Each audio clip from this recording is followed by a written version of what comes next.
We remember life by the experiences that shape us. These are oftentimes moments that reorient our whole future, everything that we see and believe and will become. And certainly our church, as you've heard this morning, have had many of these moments through our 130 years. And so here we are, gathered together, celebrating what has been with this belief that it's not over, but instead God is still at work among us and in us. And so it's on this day, on this 130th celebration, that we sing this song as a way of saying, "Here we are, Lord." In fact, I remember the first time I heard this song sung. I just started working in a church, and it was Confirmation Sunday, that Sunday when we confirmed the young ones among us and confirmed their baptism. And as soon as the rite of confirmation was over, the choir began to sing this song, and chicken skin erupted all over my body.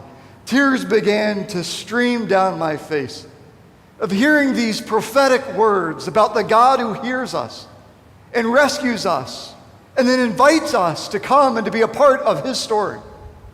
And so I heard it for the first time, and I've heard it countless other times. In fact, the Sunday that I stood here preaching, hoping that you might say yes to me and being the minister, the choir came out, and you may remember this, came out and sang that song, and I sat over there weeping because they had no idea the meaning it had for me. And I realized halfway through, I have to get up and preach a sermon that will be contingent on whether or not you hire me. I gotta stop crying like a baby. You see, songs like this have a way of shaping us and reminding us who we are and what we are about. For throughout these scriptures, there are these moments called call narratives in which God calls to a people and to individuals to come on journey and to change the world. Of course, they never know what that means until they start walking and living it.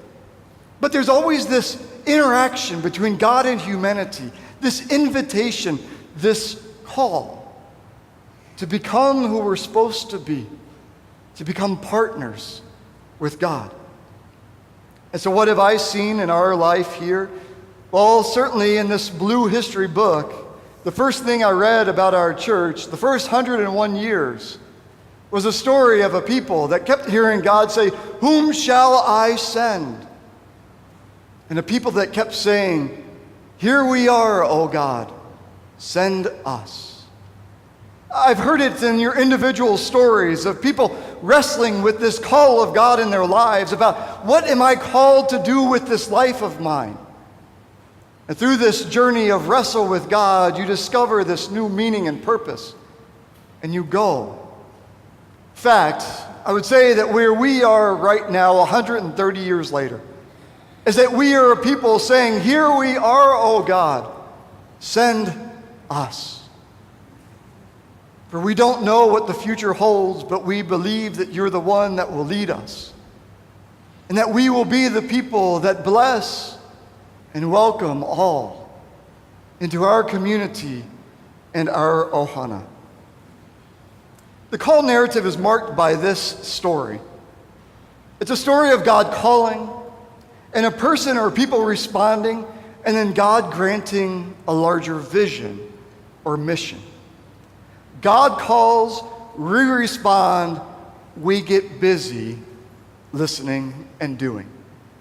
I want to repeat the phrase read earlier from Reverend Dr. Scudder because I believe it is a statement about who we've already been and continue to be. From the very beginning, the character of our church has been intensely missionary. Its aim has been to live for others rather than to develop itself. From the beginning, our character has been intensely missionary. We have never believed that our job is to warm pews. We've never believed that we're supposed to hide in this building from the evil, bad world out there. But instead, we are called here to gather, to be inspired, to work together in unity so that we may go out there and change our world. And sometimes that happens in our homes, or in our neighborhood, at work or at school, out at play, or when we travel. But God invites us, whom shall we send? And for each of us to wrestle with that and say, here I am, O God, send me. And when you do, put on your seatbelts, for you are on the journey of the best life possible. For when we walk with God and for God, we can't imagine what the world will be like, other than what we will find is a love that will never fail us, a promise to endure the worst of times and sail among the heavens in the best of times. In fact, we're invited to taste heaven on earth. And so we are a missional people, willing to say, here we are, send us. And in that statement, we make two statements. Here we are is a statement of willingness. I am willing, O God, to do whatever it is that you want. And I'm willing to listen and to follow. Are we continuing that story of our faith, of the ancients, the story of those that have gathered here in this place, that stand before God with arms spread open, saying, here I am willing. Use even me. We're invited to have this posture as a church, that though the history book has been written, it's not finalized. Instead, your story becomes a part of our story.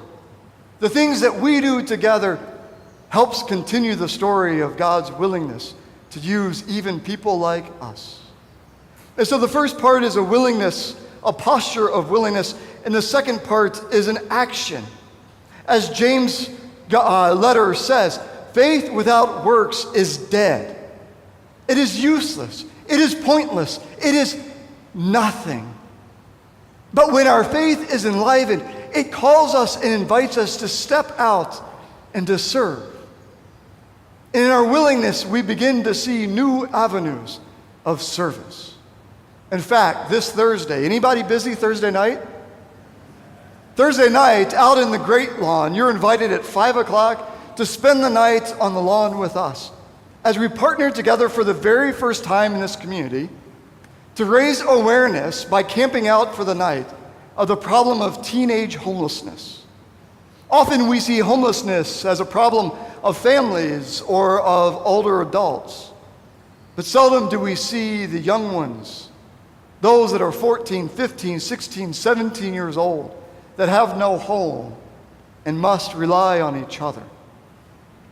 What we hope what we can do on Thursday night under the stars, by the way, if you don't want to camp out, you can still come and hang out and bring some goodies and then go home and rest in your comforts. While those of us suffer under the stars.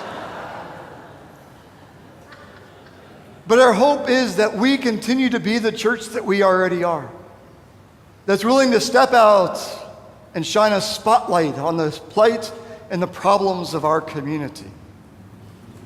And so are we willing to not only say, here I am, O God, but also to use those ancient words, send me.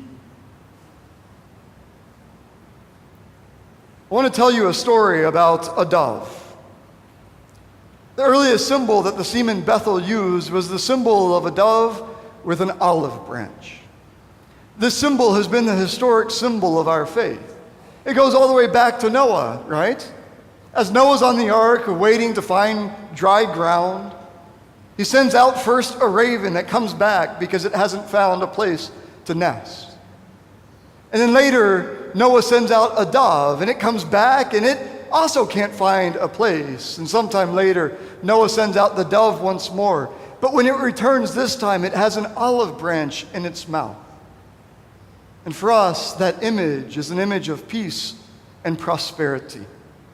Everybody say peace and prosperity. Peace and prosperity. We all want this, right? That's one of the hopes that we have as a people. Well, that was the symbol that those Seaman Bethel leaders used to talk about their movement here. that they hoped to bring peace and prosperity with a message of a love that would never fail. And so when they began the vision of this place that we gather in this day, on the old architectural drawings, the original drawing had at the top of the steeple the weather vane of a ship, to hold on to the heritage of those missionaries that traveled here by ship. But have you ever noticed what's actually up on the top? Today when you leave, you can't see it from inside, but when you walk outside, look up. And what you will see on the top of the spire is a dove.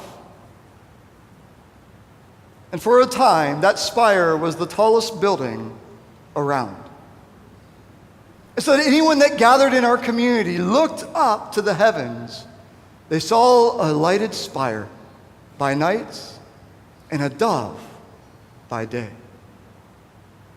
You see, it was a statement of our leaders that we are a people of peace, that hope to bring prosperity, that we hope to bring God's message, and that we're willing to say, "Here I am, send me. Here we are, send us." And today is our day to celebrate 130 years of saying, "Here we are, send us," and allowing it to become our voice for this day and for our future. And so to close this sermon, you peace-filled people, may we recite together 3 times because it's like the Holy Trinity. And what we're going to recite is, "Here we are, send us." And we're going to say it with enthusiasm because it's a birthday party. Yeah? Here we are, send us. Here we are, send us. Here we are, send us. Here we are, send us. Let's get going.